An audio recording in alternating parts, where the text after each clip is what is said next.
It's happiness all day long on the Happy Station. Capital 100.4 FM.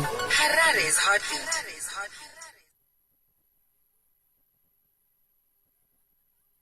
Many thanks for staying with us. You are still listening to Capi Talk 100.4 FM. Now, as we get into our election conversation for today, I am joined now in the studio by President of MDCT, Douglas Mwonzora, who is an aspiring candidate for the 23 August election. Now, a lot of people have been excited and really looking forward to your coming into the studio. So allow me to welcome you to the studio, Mr. Mwonzora. Thank you so much for joining us, and a warm welcome to you. Thank you, Rumbi, and I want to thank the people of Zimbabwe and wish them at the same time a peaceful election. When we go to these elections, when we go through these campaigns, we must remember one cardinal rule. We are all Zimbabweans. And on that unifying note, tell us a little more about who Douglas Mwonzora is before we get into the MDCT and the manifesto, as it were. People who are hearing about you for the first time, or perhaps leaning in and getting into election mode, and they want to know, what is it that Douglas T. Mwonzora has to offer? Well, I am Douglas Togarase Mwonzora. I am 55 years old, born and bred in Zimbabwe, in Nyanga to be exact. I am the senator for Manicaland province, having been elected in 2018. Before that, I was a member of parliament for Nyanga North. I was also the co-chairperson of the constitution making process, COPAC. And in the party, I started as spokesperson of the MDC in 2011, and then Secretary General elected in 2014, and I was elected president in 2020 at the Extraordinary Congress following the death of Morgan Tsvangirai. In 2022, I was elected again as president at the Ordinary Congress of the party. I am a lawyer, an author, and in some small way, I do sing sometimes. Very few people may have heard me singing, but I do sing. I recorded I think 2 albums. And what genre is this that you sing? Well, it's a cappella, but it is mostly to do with democracy and the revolution and so on. One of the songs that I sang is called Tsika Mutanda, and you are going to be hearing that soon. But the other one is called Ngawayende. Ngawayende, I sang it together with a guy called Mrimoga in 2014, responding to people who had run away from the party, who had rebelled against the leadership of Morgan Tsvangirai. Interesting. I used to be an athlete as well. Okay, so quite a lot, to Douglas T. Mwonzora, as it seems. Yes. So now, having occupied all those spaces in politics and coming up, what motivated you to run in this particular race? What makes you suitable to be the president in the 2023 election? Zimbabwe needs a different president, a president with a particular temperament, somebody who is not vindictive, somebody who is pro-people, pro-poor. And I do suit that bill because I started as a lawyer, as a trade union lawyer, immediately after coming from university in 1992. Worked with Morgan Tsvangirai, defending the rights of the workers. From there, we formed the National Constitutional Assembly to deal with the rights of the people of Zimbabwe, the fundamental rights of the people of Zimbabwe.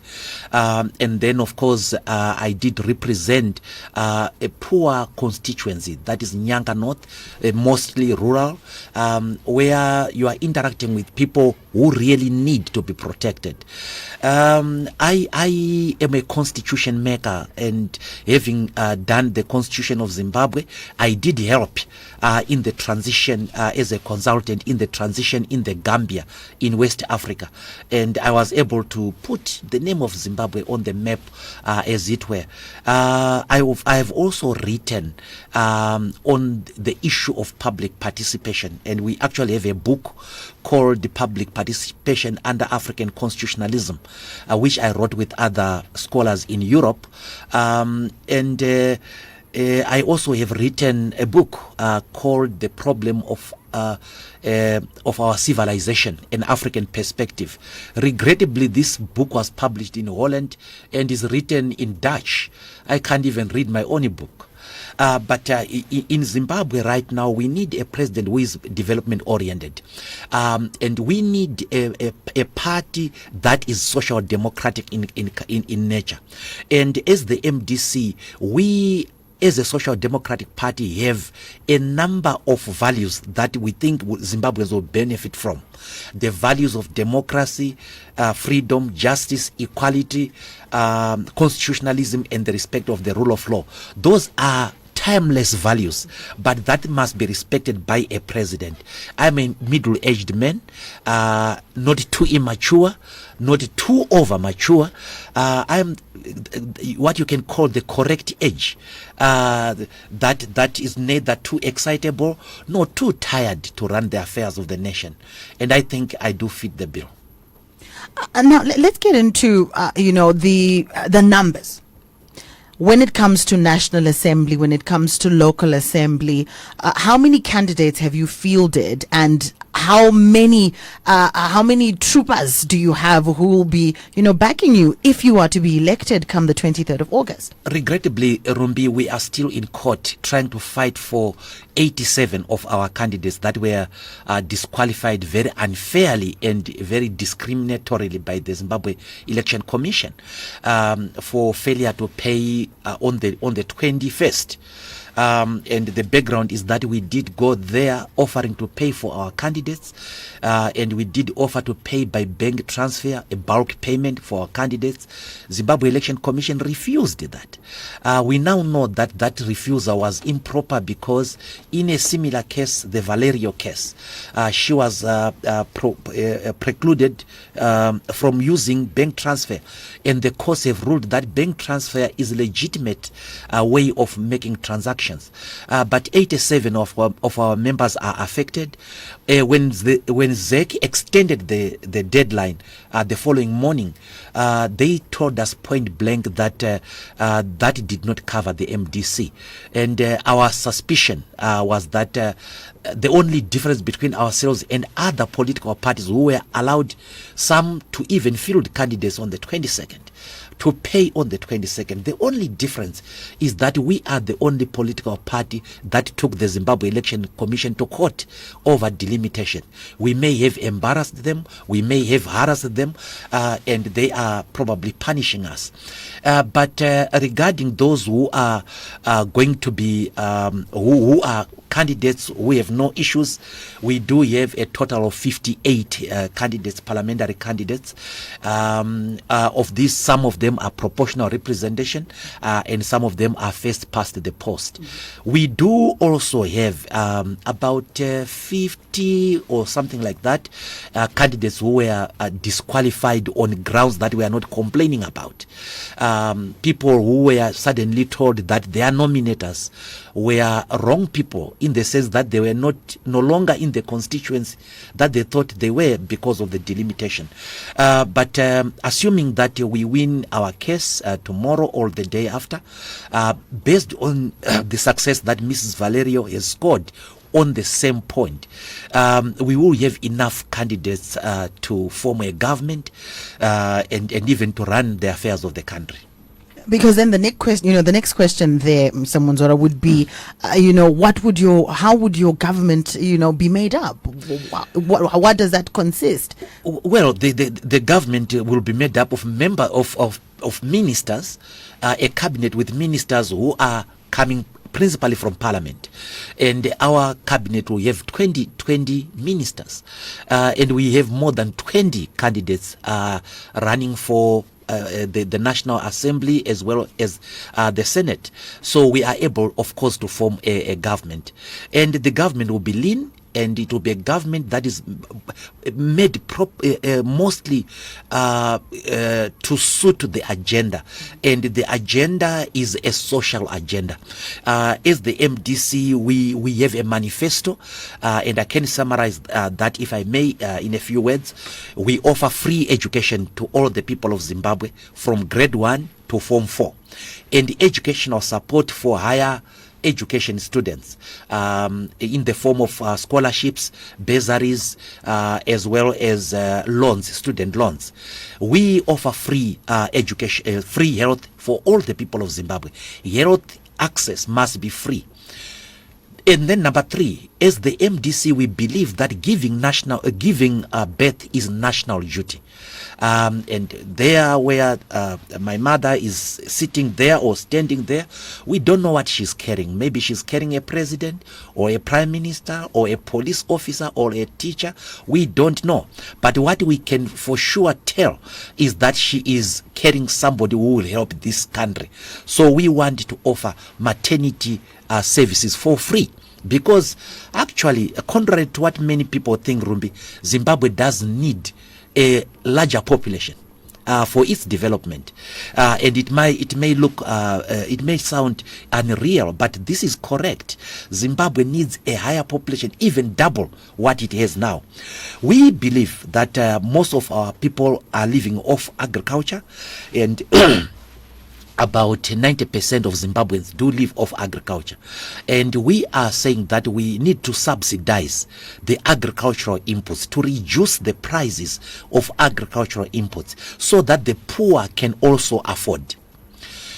Now, by circumstance, most Zimbabweans are entrepreneurs, and they did that as a result of necessity.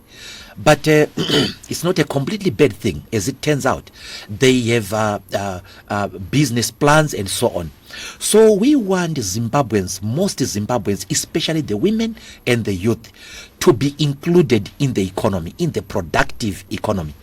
And for that reason, we are offering interest-free loans to our youths and women who want to start small business.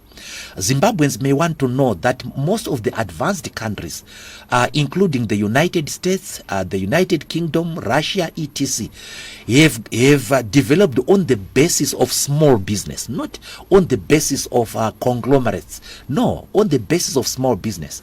So we want people to be included in the economic life of Zimbabwe. We are worried as a social democratic party that is labor based. We come from labor. We are worried about the pensions that our people are receiving.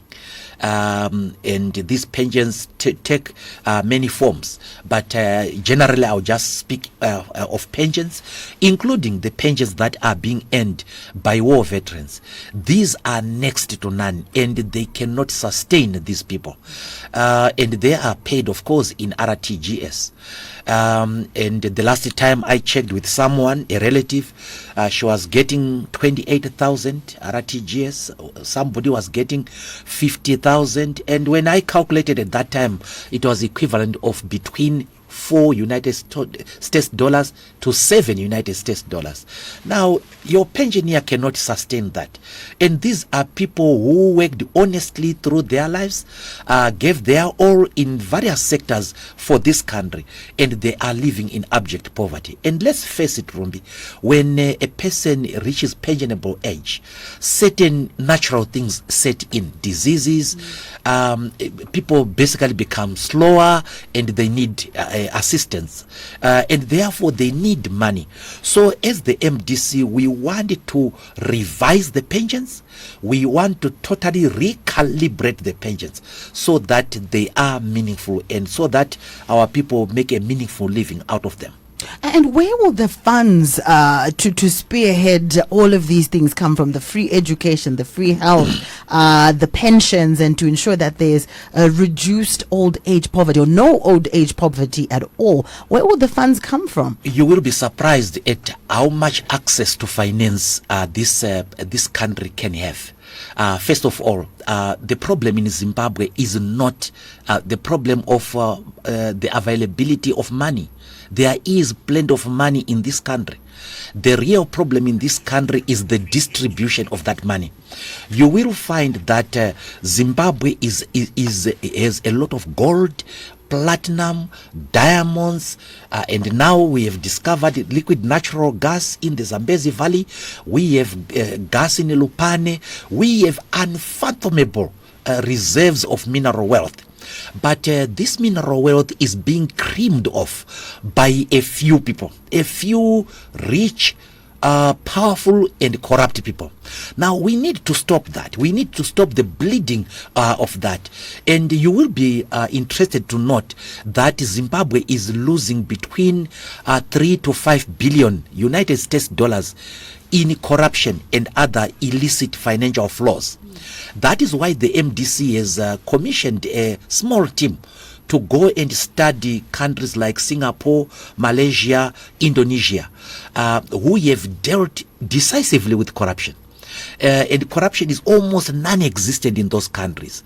So we want to see how they have done it, of course minus the death penalty. I was about to say, I know that you will face a firing squad or be hung for corruption. Yes. Is that what you are postulating? No. But we are also going to look at other methods of punishment. But what is important in the context of Zimbabwe is detection of corruption, sustaining a conviction for corruption. Unfathomably difficult for the Zimbabwe Republic Police and the prosecution. So we want to study how they were able to how they have been able to detect corruption and so on. So first of all, our mineral wealth.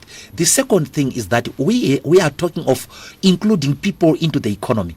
And when we give them interest-free loans, we are actually formalizing them. They are in our database. They are therefore able to pay taxes, smaller amounts, but taxes nevertheless, which feed into the national fiscus. We have talked about subsidizing agricultural production. What that actually does is it encourages people to produce, and it encourages people to produce surplus to their subsistence and earn a living out of agriculture, and that money is also handy. But importantly, Rumbi, we are going to be emphasizing on manufacturing, etc. Zimbabwe being a productive country. But what some of the finance that is going to come is international finance, and Zimbabwe must have access to international finance. And as a result of sanctions, Zimbabwe does not have access to international credit. It does not have access to international markets. And those people who put sanctions have put conditions. One of the conditions for removal of sanctions is holding free and fair and credible elections. So if I get you right, let me just interject there. The MDC's position on sanctions is that they do exist. What is that position on sanctions? Well, the sanctions do exist, Rumbi, and they are in two forms. The first is the sanctions that were imposed by the United States using a law called Zedera. And that was put, I think, it somewhere in 2001. And after that, there were various executive orders by Obama, Bush, and the other leaders that came. So that's the first set of sanctions. The second set of sanctions were the sanctions that were put by the European Union. Now, the latter part, the sanctions by the European Union, are no longer anything to really talk about. They now basically exist on paper, because by 2014, only two people remained on the sanctions list of the European Union, and that was Robert and Grace Mugabe, and a company, I think, the Zimbabwe Defense Industries. The military chiefs were under the suspended list, so they could still travel. Sorry, but the most odious sanctions are the sanctions by under Zedera, the United States. And under Zedera, the United States actually says that the United States people who sit in financial institutions must never support a Zimbabwean applicant and must never support a Zimbabwean. And therefore, Zimbabwe does not have access to international credit. If you are a country that is like us, coming from the economic doldrums, you are going to need credit, finance credit. So if we then put the conditions that make removal of sanctions possible, we will increase international credit to Zimbabwe and therefore liquidity to Zimbabwe. But Zimbabwe is dying to join the Commonwealth.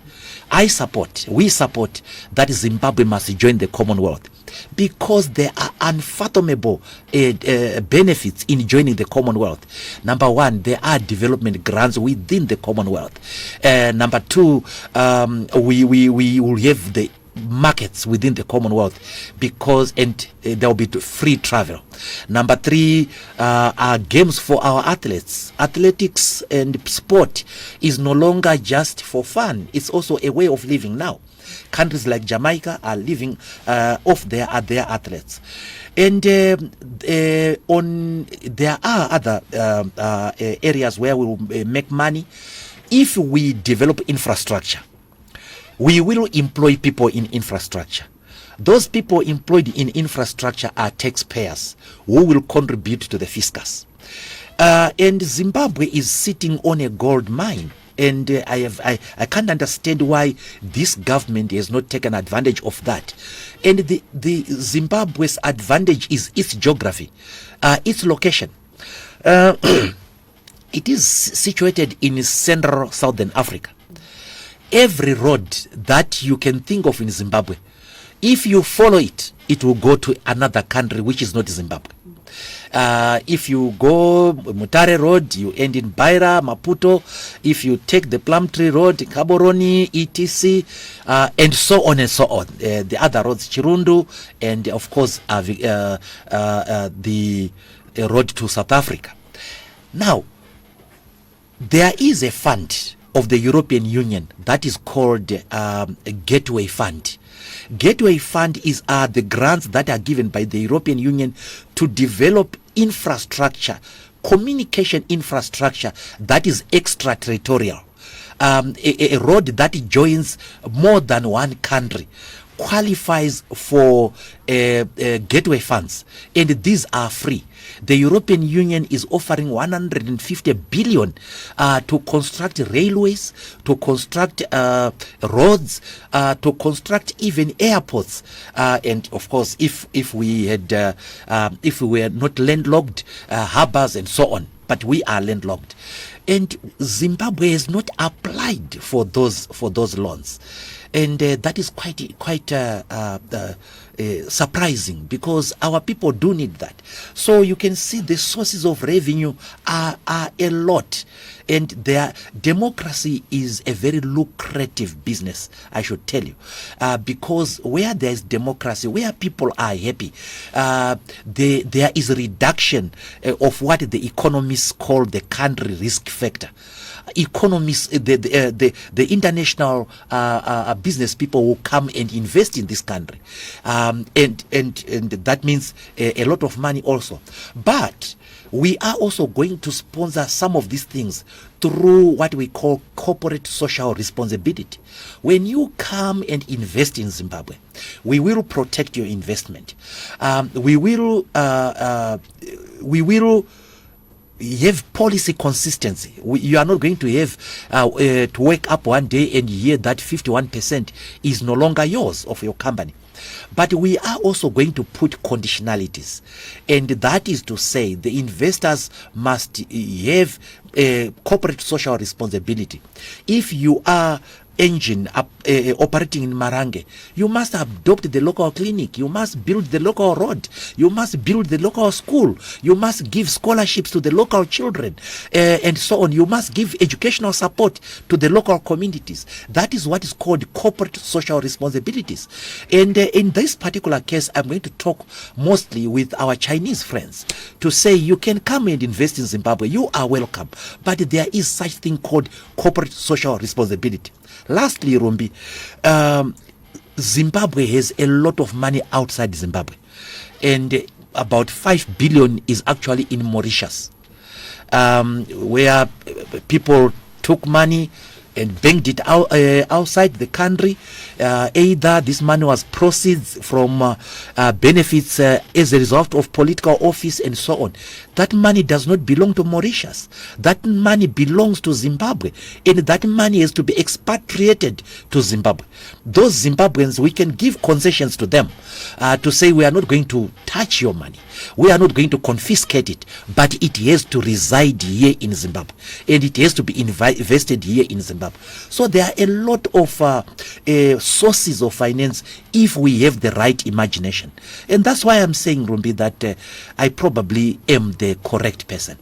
If you're just joining us, this is Get to Know Your Presidential Candidate, our election conversation. And we are speaking to President of the MDC, Mr. Douglas T. Mwonzora, just outlining the various reasons why he believes he is the suitable candidate for the job.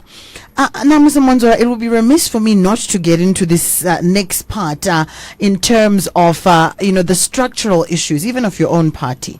Critics have said that you presided over the demise of the MDC, that now it's just a shell after the passing away of Morgan Tsvangirai. What are your thoughts on that?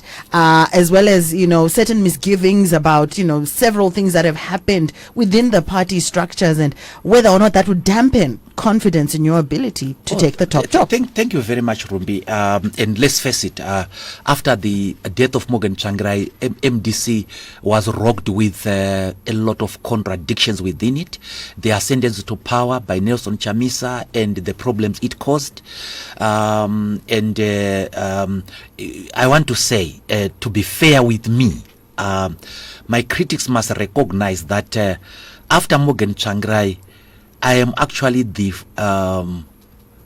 third president. The first, that will make me the fourth president. The first president after the demise of Morgan Tsvangirai, after Morgan Tsvangirai left, but before he died, was Elias Muzuri, who was left as the acting president. After that, we had Nelson Chamisa. After that, after the Supreme Court case, we had Thokozani Kupe.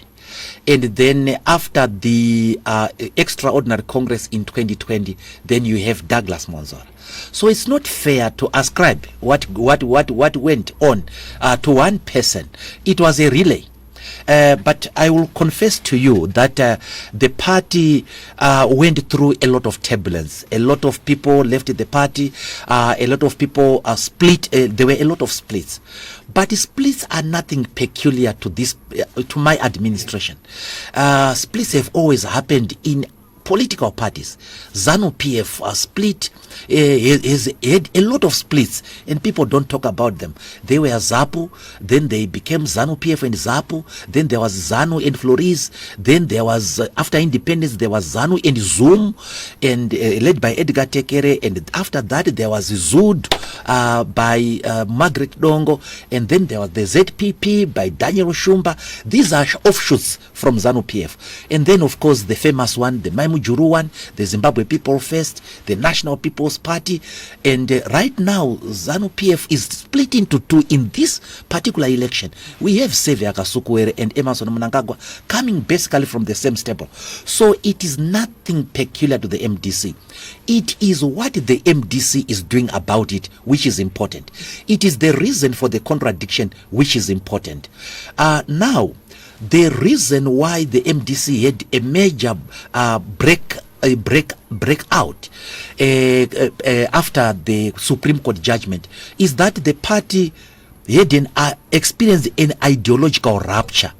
And if you look carefully of the people who said they are not going to listen to the court judgment, they were former students, they were people who were far right, defenders of capital, etc., people with no ideology.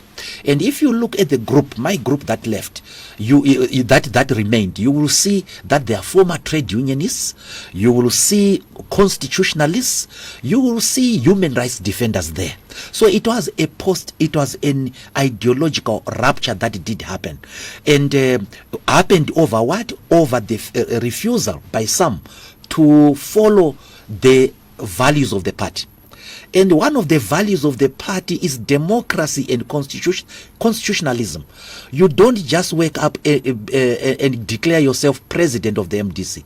You have to be elected, and you have to be elected at a congress.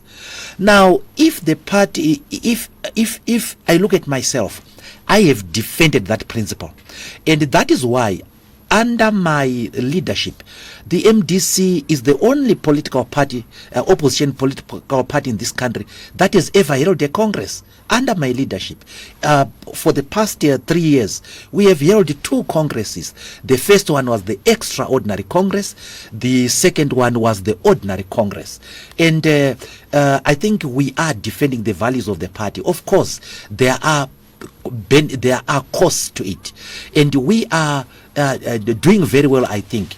In resuscitating the MDC, I'm going to be dealing with 3 elements. The structure, and we have started with the biggest structure, and the biggest structure of a party is the Congress. We have held it. People can say what they want, but we did hold Congress. And then we have our structures in the provinces, in the districts, and in the wards. Then number 2 is the strategy. We don't believe that the politics of yesterday, name calling, where you go to entertain people at rallies by being as unpleasant as possible to the opponent, we think that is now a thing of the past. We think it is necessary to fight in a particular way using your mind and so on. And our strategy, God knows how it will pan out. Then the third thing is culture, democratic culture.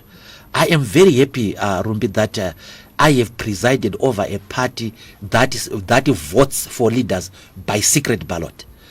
And I am happy that the MDC never did what is called Berekamana. Because the last time that Africa saw that was in Kenya under President Daniel Arap Moi. And we as the MDC have put in the democratic culture. But we have had leaders within the MDC who, because they couldn't win a congress, they have sought to badmouth the party or even to split. 2 people come to mind in this particular 3. When we went to Congress, Dr. Kupe, Engineer Mzuri, Senator Komichi, and myself contested the election. And it so happens that I was the most junior of them. But I did win, and I did win big. The scores were Senator Komichi 9 votes, Senator Mzuri 14 votes, Senator Kupe, Dr. Kupe 108 votes, and I had 888 votes. That was a landslide, and this is a vote by people who knew all of us, people who knew who Douglas Mwonzora was and stood for, and when we came to the ordinary Congress, I was actually nominated unopposed, and the nomination process was presided over by Senator Komichi himself. He is the one who called for the nomination, who set the rules for the nomination. And I was nominated in his presence and when he was sharing. And he called for any further nominations on 5 occasions. And he was standing there. He is not a very small man, you know. He is a very huge man, and nobody could have missed him. But nobody mentioned his name on the nominations. And Senator Komichi then declared me duly nominated unopposed and therefore duly elected. We went to the Congress. Senator Komichi presided over that Congress, declared me duly elected president for the next 5 years. But he has changed his mind now. Senator Mzuri was beaten in a free and fair election by Paulina Mpariwa. Now, maybe some people don't want to be beaten by women. I have since resigned from that feeling. I have lost to a lot of women when I was in school. Some of them performed much better than I did. I stay at home with two very powerful women. That is my wife, Mchaneta, and my daughter, Betha. And I've learned to understand that women can be very strong. And therefore, I won't get hurt when I lose to a woman in a democratic process. But Engineer Mzuri did not want to lose to Paulina Mpariwa. But who is Paulina Mpariwa? Paulina Mpariwa is a trade unionist, a veteran trade unionist. She was a member of the Commercial Workers Union, and then she was a member of the General Council of the ZCTU, which made the decision to form the MDC. She was a founder member of the MDC and a member of the National Standing Committee, elected by Congress. And then she became Minister of Public Service, Labor and Social Welfare during the inclusive government. That is a powerful woman, and you can't take her for granted when you are contesting against her. And she won against Engineer Mzuri. He was very unhappy and he broke away. There's nothing I can do about it. And you mentioned a very important aspect, and one that I want to get into, the inclusiveness of your manifesto, the inclusiveness of your governance model. Are women, the youth, persons with disabilities, and other marginalized groups, do they have space in the MDC? And perhaps just enlighten us on how you have included these groups in those who are running at the moment, in terms of your running mates, in terms of those who will be standing for Senate, as well as National and Local Assembly. First of all, Rumbi, we take gender equality very seriously within the MDC, and that is why you see it in Article 4 of our Constitution. It is a value that was put there at the beginning of the Constitution. And we were told by the Constitution to strive to get to 50-50. And right now, the MDC, my leadership, is the only party in this country whose presidium is 40% women. And our national executive, 38% are women. And these are occupying very, very influential positions, and we are very happy about that. We have started a mantra, and the mantra of the youth is that the youths are not leaders of tomorrow, they are leaders of today. And we are encouraging leaders, youth leaders, to youthful people to take up positions of responsibility. And that is why I supported part of Amendment number 2, because Amendment number 2 provided for a youth quota. It provided for women's quota in local authority. And I thought that was very, very important, and I did support that. People with disabilities, yes, they are represented in the standing committee. We have a gentleman called Manemo Chagwiza, who is the head of the Disability Council of the MDC. We actually have a Disability Council. So these marginalized groups are included in our leadership, included in the day-to-day decision-making process of this party. Charity begins at home. The way we govern the party will probably be the way we will govern the state. And therefore, our inclusion of women, the youth, people with disabilities, people from diverse traditions find themselves in our leadership. And our leadership is unique. The president, myself, comes from Manicaland. The vice president, first vice president, Chief Njov, comes from Matabeleland North. The second vice president, Paulina Mpariwa, from Mashonaland West. And the national chairperson, Sox Chikowero, from the Midlands. And the deputy national chairperson, Yvonne Msarurwa, from Mashonaland Central. And the secretary general, Mashakada, from Mashingo. So it is a geographically, ethnically representative leadership. We will not have a cabinet dominated by people from my region. That is nepotism, that is paternalism, and that is actually unacceptable. People will make it into cabinet on merit. Now we invite you to send us your questions and engage. Get to know your candidate, Douglas, or Senator Douglas Mwonzora, representing the MDC, and he is a presidential aspirant. Now I've already got a couple of questions here. I will just pick a couple and bring them to your attention. This one is okay. This one is talking about you did say that you faced issues with fielding all of your desired candidates. And this listener is saying, doesn't this demonstrate perhaps a failure to economically supply what was required, and say how could he have then failed to field the requisite candidates? So that is one. I'll just give you a couple there. And this one is suggesting whether or not, or rather seeing whether a coalition or a, some of the other candidates, Mr. Mwonzora, we're talking about, them wanting to perhaps have a coalition or come together with some of the other political parties. Is this something that you will consider if elected?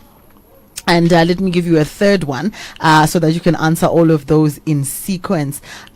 This one says, Senator DT Mwonzora, with your CV full of experience, definitely people are going to vote, but I have two questions. It says you were the Secretary General of MDC Alliance during the 2018 election, and you saw political splits. A few days then, some of your members were seen attending another party's rally in Mashonaland Central. What is the situation within your party right now, and do you still have support? Then the second question is around the Electoral Commission. This says, why did you not use the requisite platforms to raise issues of electoral reforms whilst you were in Pollard? And you're almost, saying it now after the horse has bolted. So I'll allow you to get into some of those questions and give me your responses. Oh, thank you very much. And I want to thank the listeners for those very important questions. The first question deals with whether we failed to economically assist our candidates. We were the only political party that economically sought to assist its candidates. In other political parties, it was Indo Diaz Bonella. And some political parties, people who had qualified in the primary elections, were asked whether, if you don't have $1,000, get out of the queue. We put someone else. In other words, this electoral process, because of the exorbitant fees, was being reduced into a class issue, an issue, a preserve of people who can afford. In the MDC, at the National Council meeting, I think it was the 5th of April, well before all this, we made a resolution to assist all the candidates financially with election expenses. And the reason was that we wanted to encourage the youth. We wanted to encourage women. We wanted to encourage the disadvantaged, who ipso facto are also economically disadvantaged.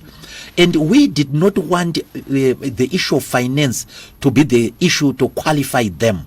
And therefore we said we will assist them. On the day in question, we did not fail to pay. The Zimbabwe Election Commission refused to accept our payment. We were told after 7 o'clock, 8 o'clock, sometimes 10 o'clock, that our candidates had qualified in various centers. And what we were doing is that once we learned of people we had qualified, we were making payments at ZEC head office. And there at ZEC head office, I had stationed my Secretary General, my Deputy Secretary General, my Treasurer General, and their computers. And I actually went there myself, and we were able to make payments at head office cash. But the head office also told us that they were allowing us to swipe, but they kept on telling us that the swipe machine was coming until the nomination court was almost about to close. I did offer then payment by bank transfer, and all my signatories were there, the computers were there, we were able to make payment, bulk payment. but the Zimbabwe Election Commission refused. And they said they are refusing bank transfer because it won't reflect the same day in the ZEC account. Now, they were confusing two things. The date of payment and the date of reflection. Those are two different concepts and phenomena. So we were not unable to economically assist. We were precluded. And the following day, when the extension was done, we went to pay. And in some cases, we actually sent cash in Blawayo. The Zimbabwe Election Commission refused MDC money. They accepted other people and so on. So this discrimination, we did not foresee it. This kind of black apartheid, this vindictiveness was beyond our imagination. Now, the MDC has always, which is the second question, the MDC has always said that there is need for dialogue in this country. Now, many of my opponents, fellow candidates, are jumping the gun. They are going to the product of dialogue and not to the process that leads to that product. The process that leads to GNU or whatever arrangement is a process of dialogue. And that is why we are on record of saying that Zimbabweans must speak to one another. Right now, political discourse in Zimbabwe is a typical conversation of the deaf. Nobody's listening to the other. So we said that we must have dialogue in this country. And that's why we coined the term rational disputation. We must differ, but we must differ as brothers and sisters. Now, the product of dialogue, we don't know. We cannot say what it will be. But dialogue, genuine dialogue, dialogue must be genuine, unconditional, and it must, there are three elements. It must be genuine, it must be unconditional, and it must be driven by a desire to achieve an objective. What the dialogue will produce, genuine dialogue will produce, is up to the people who will dialogue. It may produce a GNU, it may produce something different from that, we don't know. But we do support that there should be dialogue. Now, I have been asked that I was SG in 2018. I don't understand the relevance of that. Yes, I was the SG in 2008. In 2018, I did support the presidential candidate then because that was the right thing to do. I did administer the election for him. Nelson Chamisa, who was the president, whether I agreed with him or not, at that point in time, what was important was for us to win, and I did support him. And I was deployed to go to Manicaland to campaign at my home area, and I brought the results. In Manicaland, we won quite big there in the presidential election. Now, people are talking about people who defected to ZANU-PF. First of all, betrayal has always happened throughout history, even in biblical history. You have people more important than Douglas Mwonzora who were betrayed. Jesus Christ was betrayed by Judas Iscariot for a paltry sum of money. And he was sold out in the most contumelious of circumstances, a kiss from a brother, and so on. And then we come to the War of Independence. The people in Nyadzonya were sold out by Morrison Nyati. He caused the death of people in Nyadzonya, his comrades, the poor who were fighting for independence. He betrayed them. They were betrayed. And then coming formation of the MDC, Morgan Tsvangirai, whom I took from legitimately, that is, was betrayed by higher officers. He was betrayed by his vice president. He was then betrayed in succession by his two trusted secretaries general. So there is nothing new with that. Who am I as Douglas Mwonzora to say I should not be betrayed? It's only natural.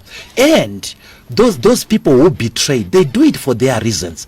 And in particular, the MDC people, the MPs, they were offered money. I'm told $50,000. Some of them had buildings constructed for them. Some of them had beer halls constructed for them. Some of them were promised the cattle. And these are things that I can't offer. But if a person chooses material well-being, his or her material well-being, to the cause, there's nothing I can do about that. But we take solace from the fact that this is not new. People are singing home. This is not nothing to sing home about. And at any rate, maybe if I push you along to the issue of the electoral reforms, this idea that because you are someone so imbued in the law and with, all of this legal knowledge, that was it not wise to have, petitioned ZEC and sought electoral reforms before this election cycle started? Well, first of all, Rumbi, the listener is wrong about one historic fact, and that the MDC was a member of Poland. The MDC was never a member of Poland. And the MDC wanted to join into Poland on condition that the Poland created a platform of political parties in parliament so that we could legislate whatever we would have agreed. Now it turns out that I was right. The Poland did suggest far-reaching electoral reforms, but they never found their way to parliament because ZANU-PF simply refused to accept them and simply ignored them. And the Poland principles were not represented in parliament. And that is why I wanted a platform for political parties in parliament, so that whatever we agreed, we will take it to parliament, change it, convert it into law or into policy. That I was unable to do because I did not have the chance. And if the listener was listening to me for the past 3 years, I was the only politician in this country who was talking about dialogue. And this dialogue will have many products. One of the byproducts of dialogue are electoral reforms. Had we had dialogue in this country, we would not be where we are about candidates, about delimitation. We would have resolved that. And right now, I saw some people were very happy when our candidates were disqualified. Fellow members of the opposition were happy instead of commiserating with us. Now that devil is returning to eat all of us. I see ZANU-PF has challenged the CCC over its candidates in Bulawayo, and that's an interesting challenge where you want people removed from the ballot paper. As the MDC, we don't support the removal of the CCC candidates from the ballot paper. No, we are saying our candidates must be included as well. And Zimbabweans must be given a large spectrum of choice. That is the essence of democracy. Right now we have Kasukuwere. Kasukuwere is I think the case is there tomorrow in the Supreme Court, and his candidature is being fought tooth, claw and nail. If we had electoral reforms, if Mr. Kasukuwere had listened to us during the inclusive government, he would have noticed that electoral reforms are important. But what did he say when faced with that issue? He said, Morgan Tsvangirai can go to hell about electoral reforms. We are not going to reform ourselves out of power. Now, when they've got power, my friend, I am not rejoicing over what is happening to Kasukuwere because it is tragic. He is a Zimbabwean. There is no question about it. There are some people who nominated him, who want him as their president. Why should the people of Zimbabwe not be given the chance to refuse him or to accept him?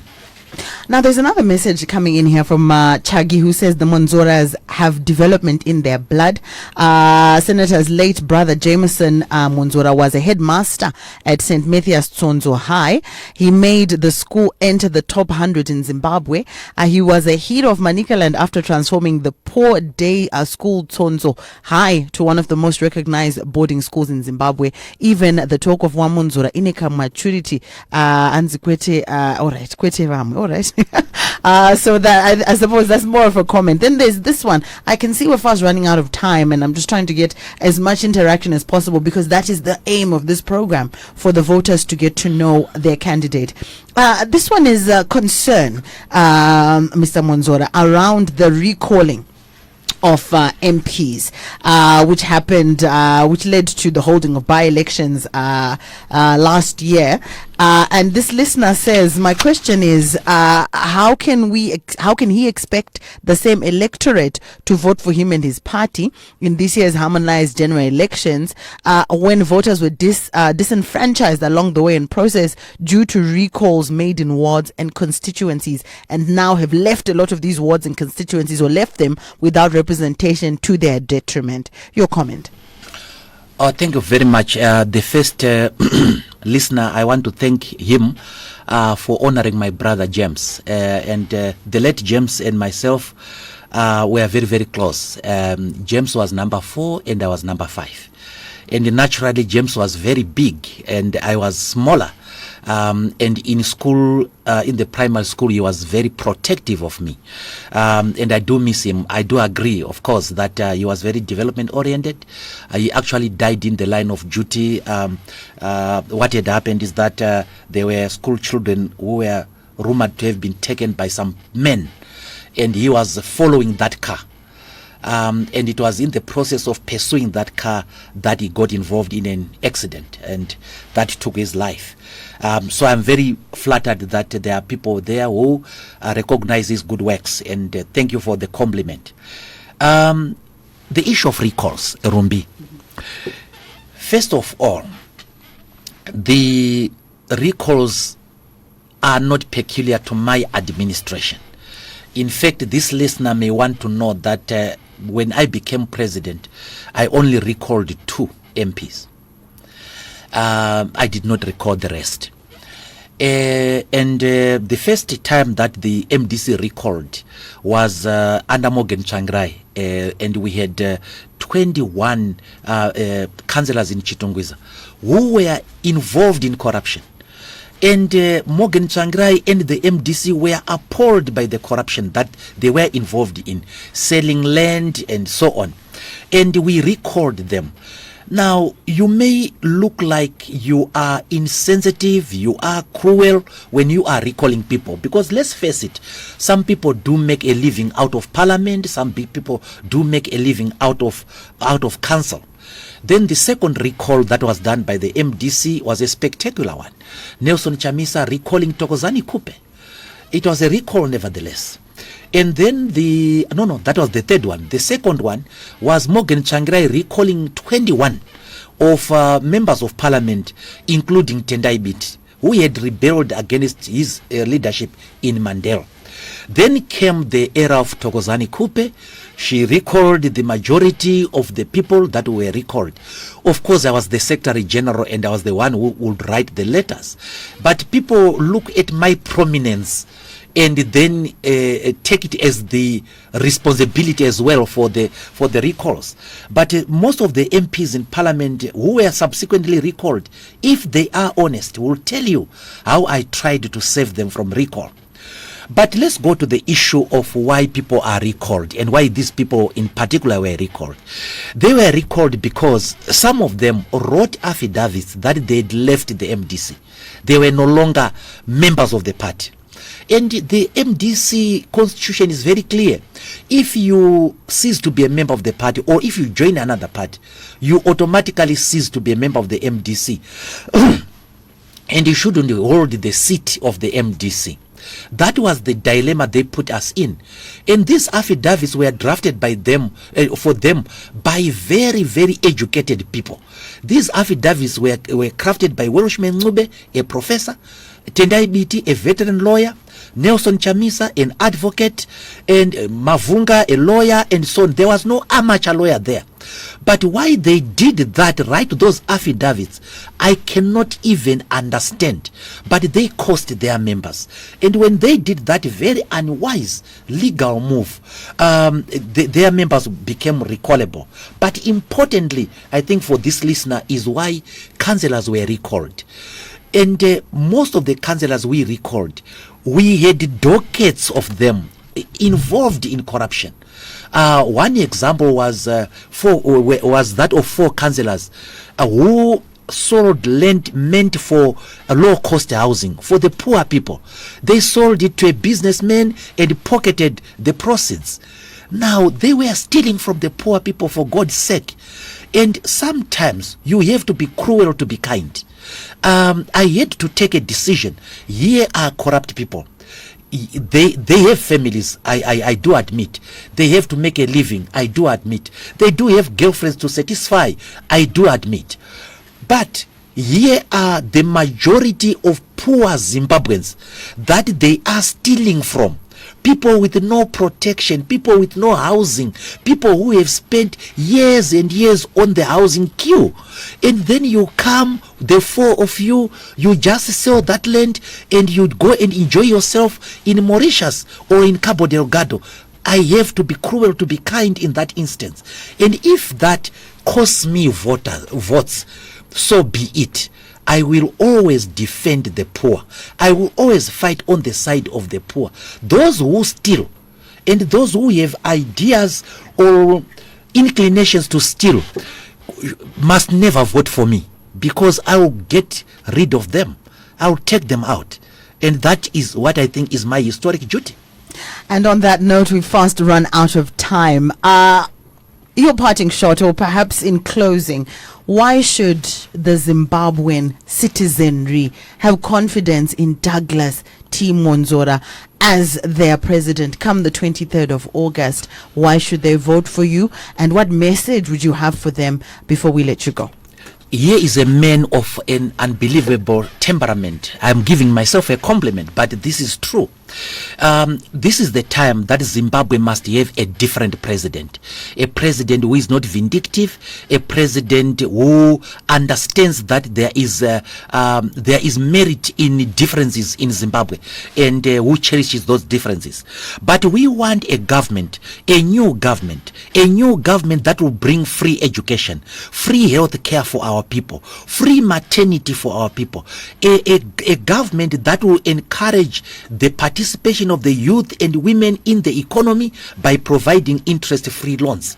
We want a government that is sensitive to the plight of the poor and especially the peasants who live off agriculture, which will reduce the prices of inputs to less than $10 for a bag of fertilizer.